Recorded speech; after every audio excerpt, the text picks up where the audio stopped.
The word says, John 10:10 says, the enemy cometh not but to steal, kill, and destroy. But I have come that ye may have life and live it more abundantly. Today on In Your Corner, karate legend and former world champion boxer Troy Dorsey talks about how drugs almost destroyed his life. Dorsey's kind of fighting. He's always standing inside. And it's only the first round. Good, right-handed. There goes Rangel. Like Frank Sinatra, the great song says, I did it my way. And you know, I tried it my way, and it just doesn't work. To Troy Dorsey, but still not close to going. And there again is the busyness of Dorsey.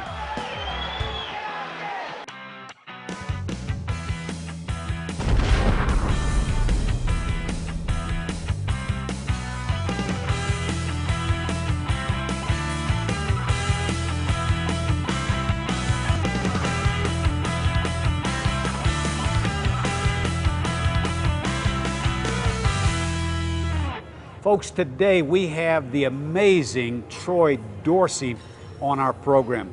Troy is the only person in the history of boxing and kickboxing to win world championships in both sports.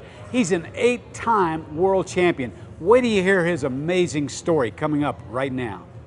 Troy, you're the only person in the history of the world to win world championships in both kickboxing and professional boxing. Tell us a little bit about your boxing career and your kickboxing career. Yes, sir, I've been truly blessed. I started karate when I was 10 years old in my hometown of Mansfield. I was born and raised there.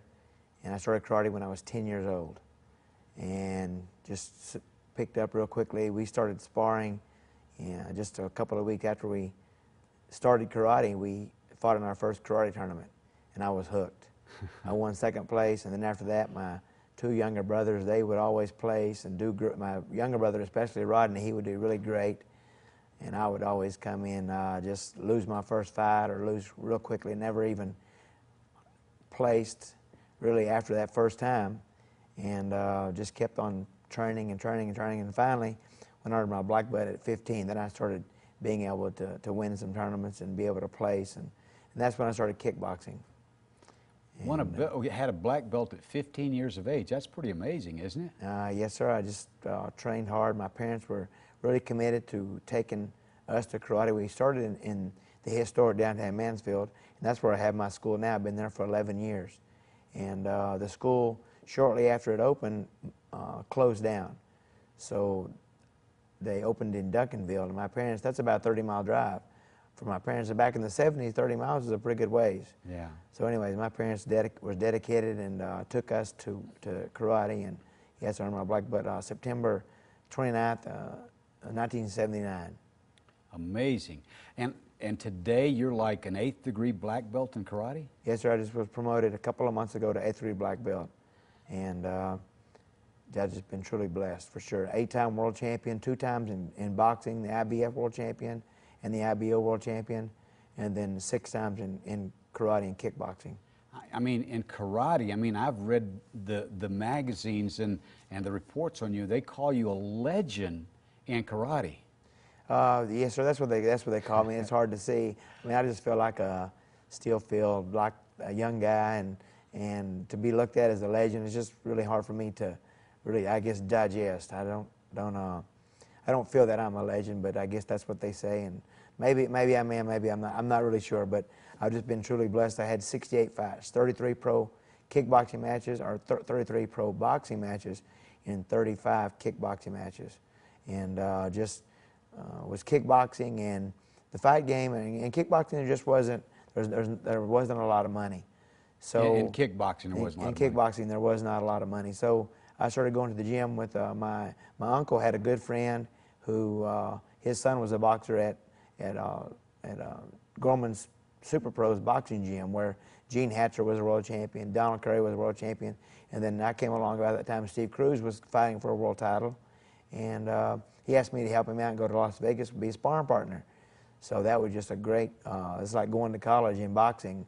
Instead of going to junior high or high school, I just jumped right into college and learned from some of the best. And then when I saw him win the world title, it just really sparked my interest to want to be a world champion in boxing. These guys making 70, 100, 200 times more than kickboxers were making. And of course, I wasn't in it for the money, because if you're in the money for the money, you'll you'll never last. But while you're fighting, you might as well make as much money for your family as you can. So that's why I started doing. That's why I started boxing.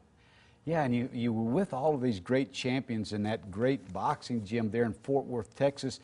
And did you see something in that Cruz fight, having been, you know, when he won the world championship and you had sparred with him, did you see something saying, well, I've done well with him. If he could be a champion, I can be a champion. Did you have those types of thoughts? Those are the exact words. It sounded like you read my mind. So when I saw him win that world title, and I was just sitting ringside next to him, and I'd spent we probably did 70 rounds training for that fight together, 4-minute rounds, and I just felt like that I could do that. You know, if he can do it, I can do it too. So I just set my goal at that time to win a world title and be the first person in history to win a world title in boxing and kickboxing, and I was able to do that, and also I had them at the same time. So just a tremendous blessing for sure.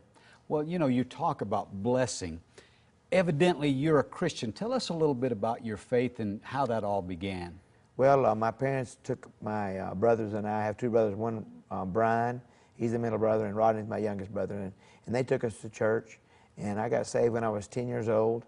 And then just pretty much when I was 15 and started driving in the small town that I lived in, it was a really small town, so I started driving even before I got my license.